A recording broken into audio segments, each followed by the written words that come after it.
je vais vous donner quelques réflexions sur l'efficacité vaccinale dans le cadre du Covid. Premièrement, pour simplifier les choses, bien sûr, nous, on n'a pas du tout d'hostilité ni contre une opinion ni contre l'autre. On essaie d'observer les choses et d'essayer de faire une analyse à peu près fonctionnelle de ce que nous observons. Donc ça, c'est la première étude que l'on a faite sur l'efficacité vaccinale. Et alors, la plupart des patients avaient été vaccinés par le Pfizer, et on avait été très frappés du fait de voir que il y avait un certain nombre d'infections qui étaient extrêmement précoces après la vaccination, mais que la vaccination, en particulier la vaccination complète, avait, dans le cadre de cette épidémie, qui était une épidémie de Delta et d'Alpha, une protection contre les formes les plus graves qui était significative. Voilà. Je pense que c'était vrai à cette époque-là, avec ces virus-là, et donc on montre bien qu'on n'a pas d'a priori dans un sens ou dans un autre. Mais après, cet aspect-là est un aspect qui est un aspect qui justifie que les gens qui ont un risque de mortalité, mais vous l'avez vu, les gens qui ont un risque de mortalité, c'est surtout les gens qui ont plus de 65 ans, plus de 60 ans. Les autres ont un risque de mortalité qui est extrêmement faible avec cette maladie. Donc, c'est pas leur effet protecteur est un effet qui est discutable. Le deuxième effet, c'est est-ce qu'avec ça, on arrive à contrôler les épidémies? Et donc, là, vous voyez, ça date du 27/6, donc c'est très récent, vous voyez, du site du Johns Hopkins, que je recommande à tout le monde de regarder pour voir ce qui se passe. Vous voyez, on en est à 11 milliards de doses qui ont été distribuées, c'est beaucoup. Hein. Et ça, c'est l'épidémie mondiale, vous voyez. Ça, c'est les doses vaccinales qui ont été distribuées dans le monde.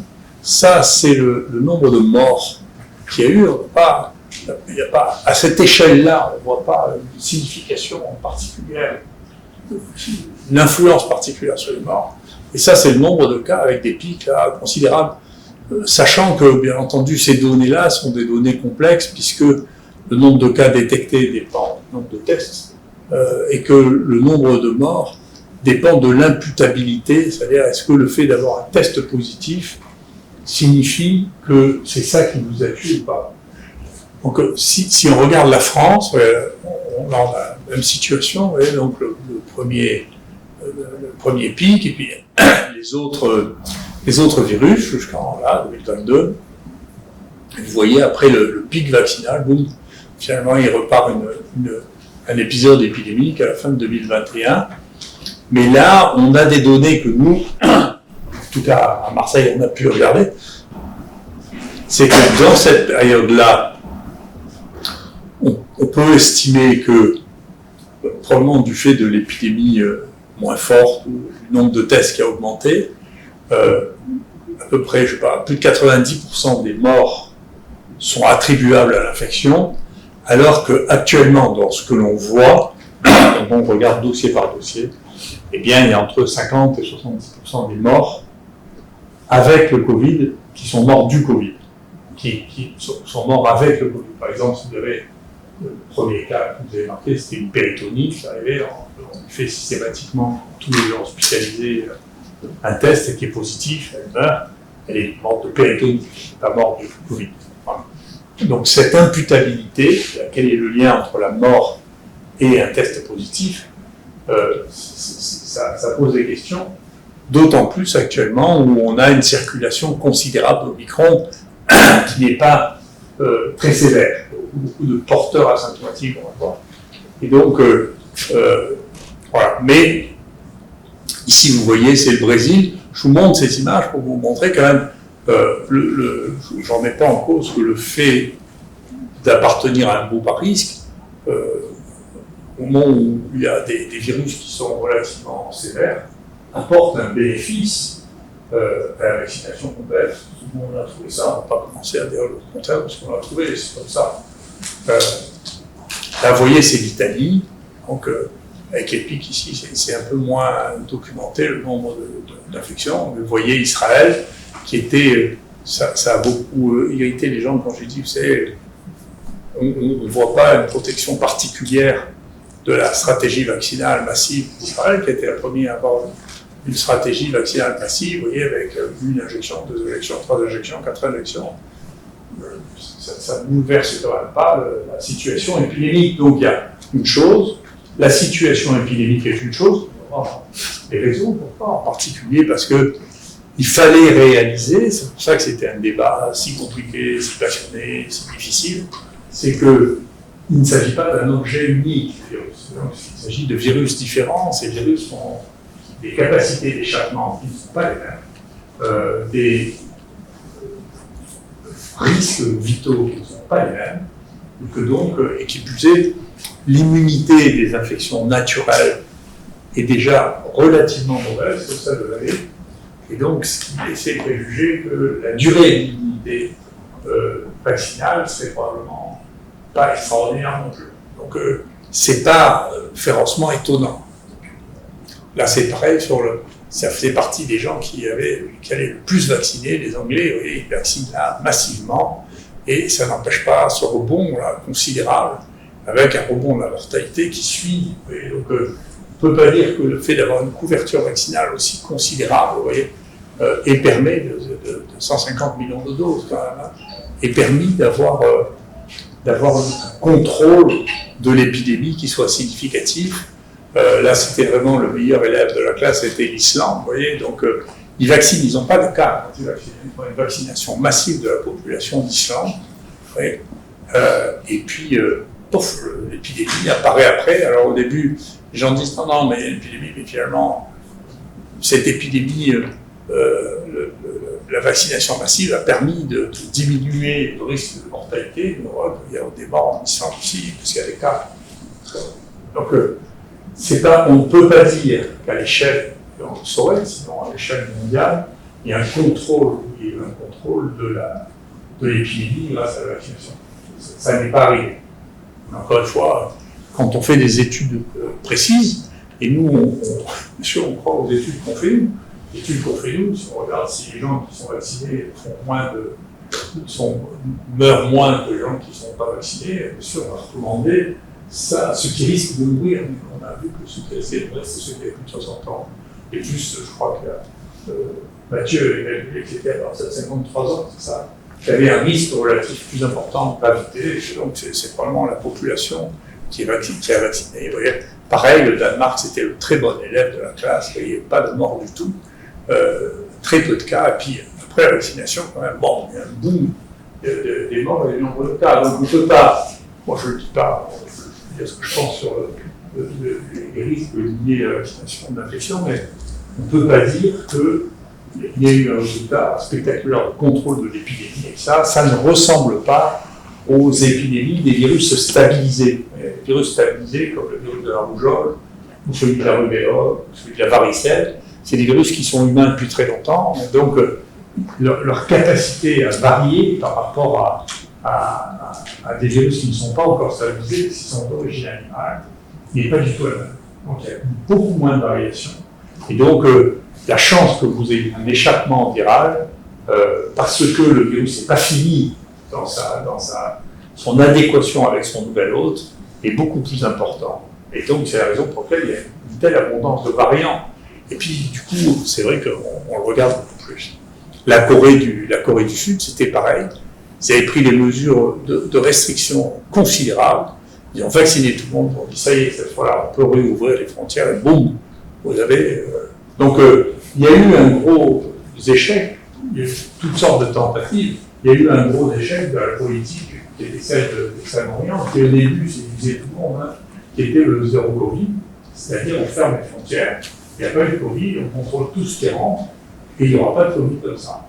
Sauf qu'au bout d'un moment, il faut bien ouvrir les frontières, et que ça, encore une fois, ainsi, le seul message à retenir de ce que je dis, c'est que ça, c'était l'idée qu'il y avait un seul virus qui circulait, qui faisait ce qu'a fait le virus quand il est arrivé en France, vous avez un pic épidémique qui disparaissait, et donc si vous étiez passé entre les gouttes, vous aviez fermé les frontières, vous n'auriez pas d'épidémie. Mais en réalité, bien sûr, d'autres virus sont arrivés, d'autres variants sont arrivés, et ces variants, ils sont remis à circuler, et sauf à fermer en permanence les frontières, il n'y a pas eu de stratégie zéro Covid qui a pas plus au début. Tous ceux qui avaient des îles qui étaient isolés étaient très contents, ils avaient l'air plus malins que les autres. Donc l'Australie, on n'avait pas, la Nouvelle-Zélande, on n'avait pas. Ils sont bourrés de ça parce que, au bout d'un moment, il faut bien que les gens circulent. Et donc, alors, au début, ils avaient pris des mesures de concentration de l'Australie absolument considérables. Et puis, ça n'a pas empêché que ça circule et que les gens soient affectés. Alors, donc, l'idée qu'on pouvait tout bloquer, vacciner et que ce soit fini, est une idée qui ne s'est pas révélée. Voilà. C'est comme ça. C'est factuel, en plus c'est pas, il suffit de regarder, c'est pas moi. Vous voyez l'Australie, c'est pareil, hop, il n'y en a pas en Australie, c'est politique zéro Covid, vaccination massive, et on rouvre les frontières, voilà, c'est ça. Donc ça n'est pas un objet, c'est un truc qui est variable, qui est évolutif. Et donc, voilà. Pareil pour la Chine, hein. Là, au début, pendant des années, donc on observe ça très, très content. Donc, les Chinois ont réussi à contrôler ça de manière extraordinaire. Très peu de cas, très peu de morts. Et puis, parce qu'ils ferment entièrement le pays. Et puis, à chaque fois qu'il y a un État dans lequel il y en a, ils ferment l'État. Et puis, ils vaccinent massivement. Et puis, hop, le pays se rouvre, mais ça va. Donc, c'est comme ça. Et donc, c'est un vaccin.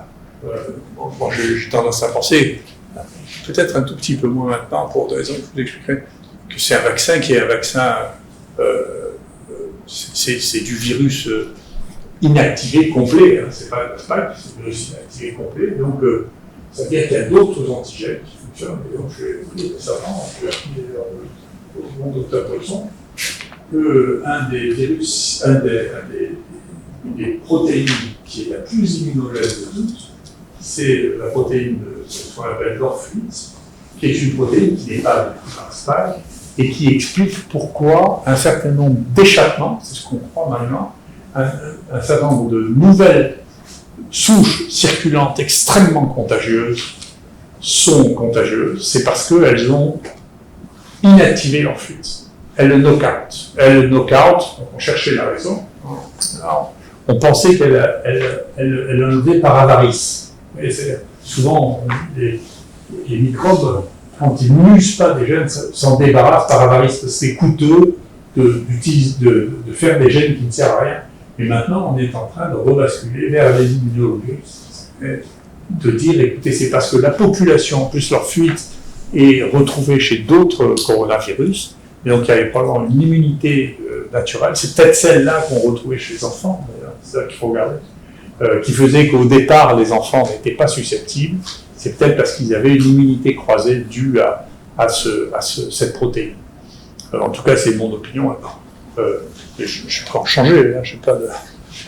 Mais en tout cas, maintenant, c'est ce qui nous paraît plus logique, parce qu'il y a beaucoup de domaines, nous, on l'a eu avec la nouvelle épidémie du 4, le 4B est basé avec un knockout de l'orphuite. L'épidémie du Yucca, elle est due à un knockout de l'orphuite. Et donc, le knockout de l'orphuite est un truc qui ouvre une propagation à une capacité épidémique qu'on ne comprenait pas. Là, c'est une longue discussion que j'ai eue avec une amie immunologiste, parce que je lui ai posé cette question, est-ce que l'orphuite est un truc qui est très inné? Je vous l'apprends à tous, parce que moi-même, je ne sais pas depuis très longtemps. L'orphuite sécrété un peptide qui est le peptide le plus immunogène de tous. C'est un truc complètement négligé.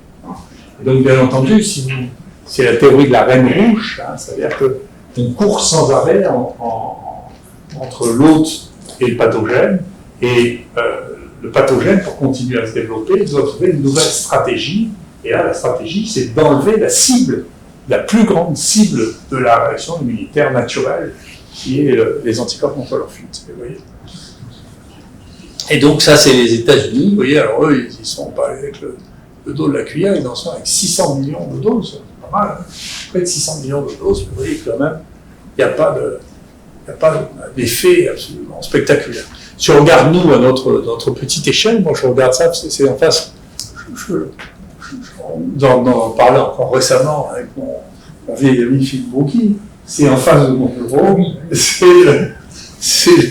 c'est le tableau qu'on voit tous les jours des cas de ce que nous testons, hein, avec combien on teste de cas. Ici, vous voyez le nombre de cas testés. Ici, celui qui dépasse 200.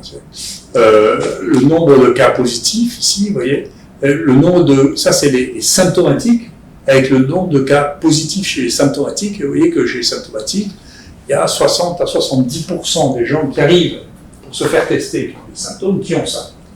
Mais vous ne pouvez pas dire non plus que 100% des gens qui ont des symptômes ont ça. Ce qui existe, il y a encore des gens qui font des essais thérapeutiques avec ça. Vous ne pouvez pas faire ça. Et puis, surtout, ce qui est intéressant, c'est ici ceux qui sont asymptomatiques. Et vous savez que maintenant, qu'à chaque fois que les gens vont à l'hôpital, ou se déplacent, etc., ils font des tests. Et donc, vous voyez la proportion, et bien entendu, dans le monde circulaire, le nombre de gens qui sont asymptomatiques, c'est-à-dire qui n'ont rien du tout, est beaucoup plus important que le nombre de gens symptomatiques. Donc, ça veut dire que la circulation de ce virus, il y a 5 à 6% des gens qui se plaignent de rien du tout, qui sont positifs. Donc, il y a une circulation.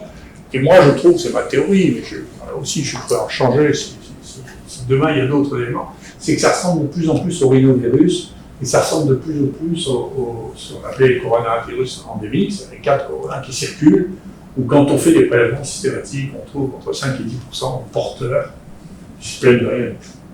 Donc, je pense que cette épidémie arrive à ce moment-là, c'est-à-dire au moment où le portage est de plus en plus commun,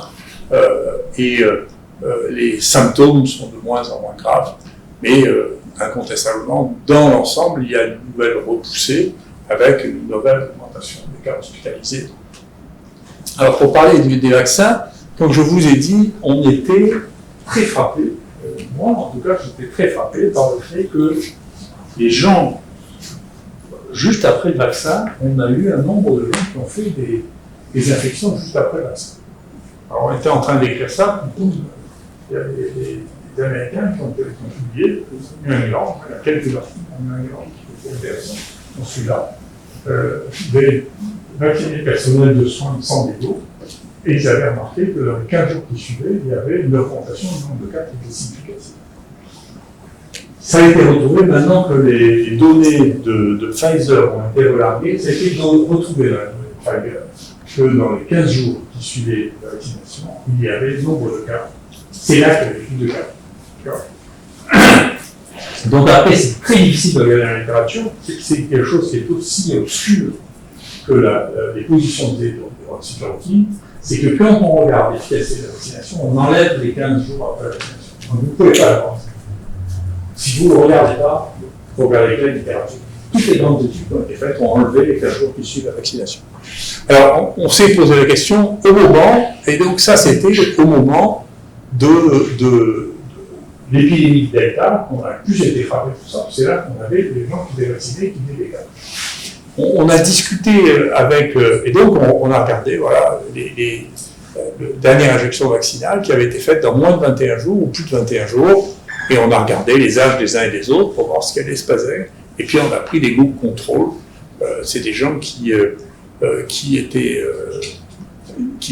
vaccinés et qui n'étaient pas infectés, des gens qui étaient non vaccinés et qui étaient infectés, et puis des gens qui étaient négatifs, non vaccinés, non infectés, d'avant l'épidémie. Donc, ça ne pouvait pas être des infections asymptomatiques.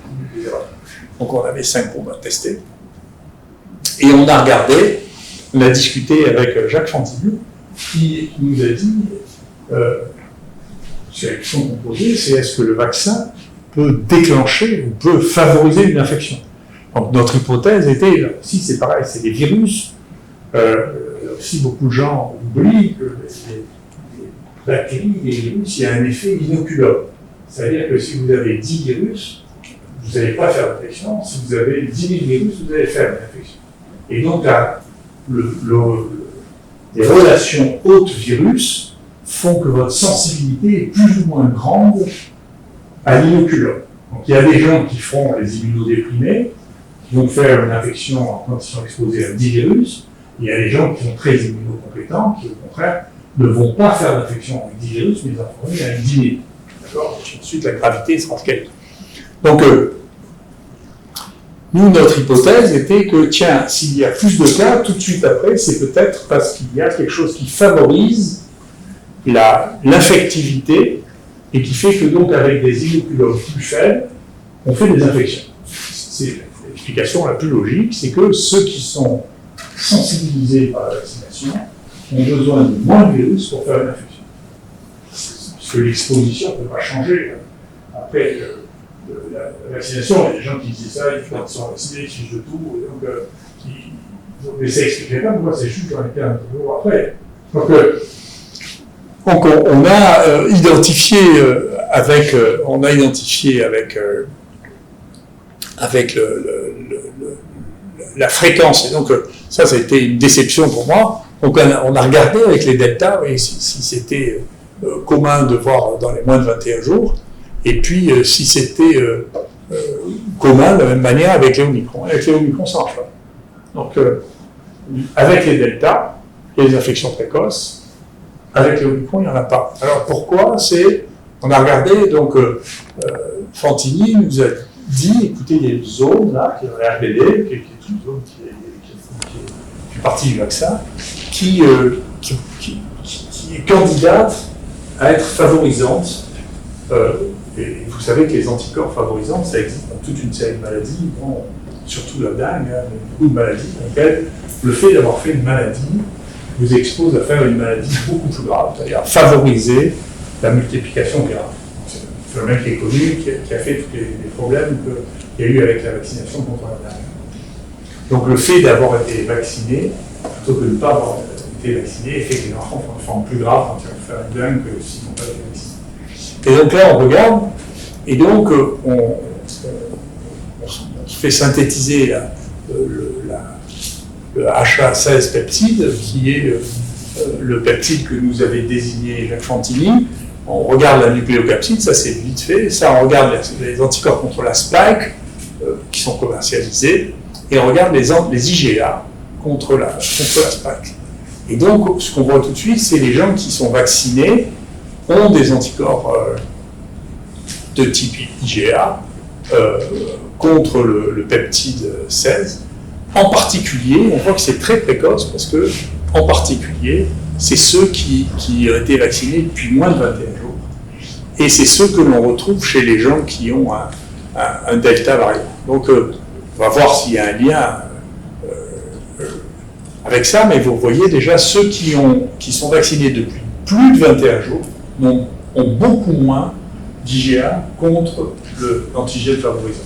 Donc beaucoup moins de ce que nous on pense être des anticorps favorisants, ce qui expliquerait pourquoi les virus qui ont cet antigène sont susceptibles de produire des infections dans les 3 semaines qui suivent la vaccination et pas ultérieurement. Parce qu'ils disparaissent après. Ou du moins il y en a beaucoup moins. Tandis que pour les autres, vous voyez qu'au contraire, là ils montent progressivement, ou là ils sont stables. Ça, c'est ce qu'on retrouve par ailleurs, c'est est-ce que maintenant, dans l'infection naturelle, on trouve plus d'IgA facilitant avec le delta ou avec le Omicron, et vous voyez qu'il y a une très grosse différence. Donc avec le delta, si vous faites une infection naturelle, avec le delta, vous allez avoir des anticorps facilitants que vous n'avez pas avec le Omicron. Ce qui est peut-être une des raisons pour lesquelles le delta était beaucoup plus grave que n'était l'Omicron, parce qu'il y a des anticorps facilitants précoces. Et donc, tout ça pour dire, pourquoi est-ce qu'il y a ça qui se passe?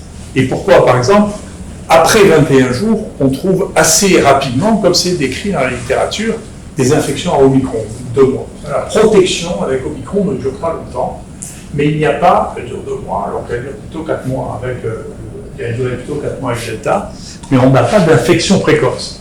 Ce qui se passe, c'est que cette zone-là, elle est entièrement, c'est la même que dans Wuhan. Donc c'est la même qu'on a dans le vaccin. Donc quand on fait du vaccin, on fait des anticorps contre cette zone facilitante. Mais cette zone facilitante, c'est la même qu'on retrouve chez Delta, chez UK. Mais chez Omicron, elle est mutée, et elle n'existe plus comme ça, sous cette forme-là. Et donc, il n'y a pas les anticorps qui sont faits, qui sont facilitants pour le Delta, ne sont pas facilitants pour Omicron. Parce que Omicron a muté cette base. Mais en revanche, Omicron a tellement de différences dans la partie au contact du récepteur sur la spike que les anticorps neutralisants durent moins longtemps contre Omicron que contre les autres, que contre Delta ou contre Alpha. D'accord? Donc, on a deux phénomènes qui sont. Vous voyez, ce n'est pas des objets, on a deux phénomènes différents. Quand on est contre Alpha ou Delta, il y a des anticorps facilitants qui s'expriment pendant les 3 premières semaines, avec un sur-risque d'infection dans les 3 premières semaines. Mais la protection dure 4 à 6 mois, tandis qu'avec Omicron, on n'a pas d'infection précoce, mais la protection dure de 2 à 3 mois parce qu'il y a trop de variations dans la sensibilité aux anticorps neutralisants. Voilà. Donc tout ça, c'est pour dire, moi j'ai écrit, on ne peut pas imaginer que je sois contre les vaccins, mais je pense qu'il faut, les vaccins posent chacun des questions différentes. Tout ça, c'est du vivant. Il faut faire attention, c'est compliqué. Par exemple, un des problèmes que l'on a maintenant, qui était intéressant, parce que Bernard Lascola a beaucoup travaillé avec les pompiers pour détecter les virus dans les égouts, et qui a lu ça, on détecte 2 papiers qui sont sortis, un qui est sorti à la presse, qui n'est pas encore publié, mais un qui vient d'être publié en Eurosurveillance, de détection de virus vaccinaux de la poliomyélite, l'un des aéroports de Varsovie, le cultivé, qui sont du vaccin vaccinal de type 2, et ils ont trouvé ça aussi dans les égouts maintenant à Londres, du virus poliomyélitique vaccinal. Donc, qu'est-ce que ça veut dire? Il faut faire attention. Il y avait le vaccin que nous avions au départ, qui était le vaccin vivant, a été extrêmement utile. Il a probablement évité des millions de cas de poliomyélite.